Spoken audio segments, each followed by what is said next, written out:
The Price of Freedom, the story of Spartacus's rebellion. Our story begins not with a battle, but with the mountains and forests of Thrace, a region located in modern-day Bulgaria in Greece. Spartacus was born and raised a free man, a mountaineer, in one of the warlike Thracian tribes. He was a horseman, a hunter, and a seasoned warrior, not a slave. He was surrounded by family, his beloved wife, who, according to sources, was a priestess of his tribe, and his fellow tribesmen, for whom honor was more precious than life itself. He defended his lands from Rome, and his life was the life of a free man.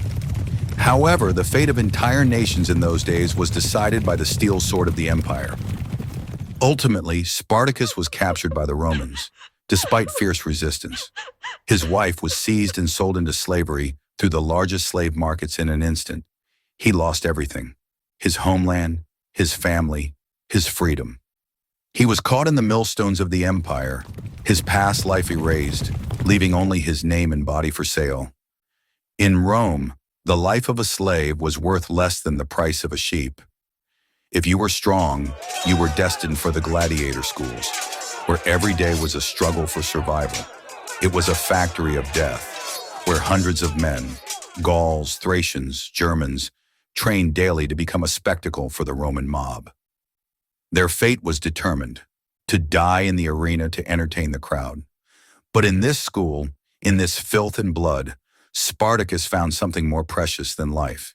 He found brothers in misfortune, those willing to risk everything for a single dream: to cry, "Freedom!" In 73 BC, the point of no return was reached. Spartacus, along with two gladiators, Chryses from Gaul and Onomas from Germany, and 70 other like-minded companions, decided to escape. It was an act of incredible courage, even madness. Armed only with kitchen knives and utensils, they broke through the guards. Their first refuge was Mount Vesuvius.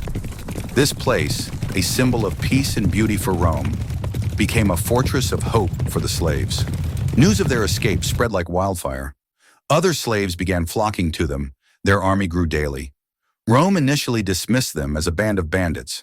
They sent not legions, but only a few thousand poorly trained soldiers after them. But these bandits turned out to be warriors led by genius. Spartacus, a true commander, recognized the strength of his army, but also understood its weakness. They could not defeat Rome in open, protracted battle. His plan was clear: break through Italy north to the Alps and give everyone the freedom to return to their homeland. Chryses and the Gauls wanted to stay and fight for Italy itself, but Spartacus knew that this was the path to destruction. A split in their ranks was inevitable. Eventually, Chryses and his men broke away and were routed. Spartacus, with a heavy heart, continued on toward the Alps. He had almost reached his goal. Freedom was just a step away, but the Alps proved too formidable an obstacle. Or perhaps his men, already accustomed to victories and trophies, did not want to return to poverty. Spartacus turned back south. It was a fateful decision, doomed to failure. Rome no longer viewed them as bandits. The Senate appointed one of Rome's richest and most ruthless men, Marcus Licinius Crassus, to put an end to the rebellion. Crassus, thirsty for military glory, brought 10 legions. More than 40,000 trained, battle-hardened soldiers. Crassus managed to drive Spartacus's army to the very heel of Italy, the region of Bruttium, cutting off their retreat with a huge earthen rampart and ditch. The slave army was trapped. That night, Spartacus achieved the impossible. Using logs and the bodies of slain animals, he managed to scale the ramparts and break out of the encirclement. It was his last great victory over Roman strategy.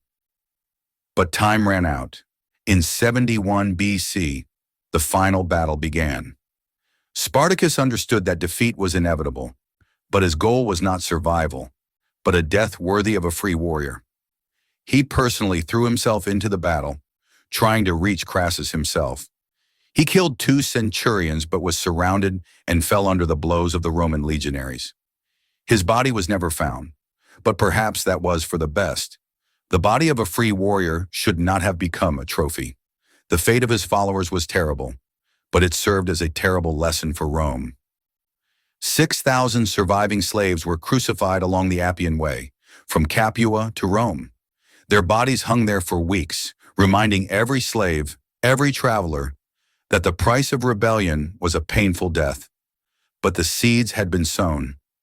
Spartacus's rebellion, though crushed, forever became a symbol of the struggle for freedom, changing Rome's attitude toward slavery and causing the empire to truly tremble.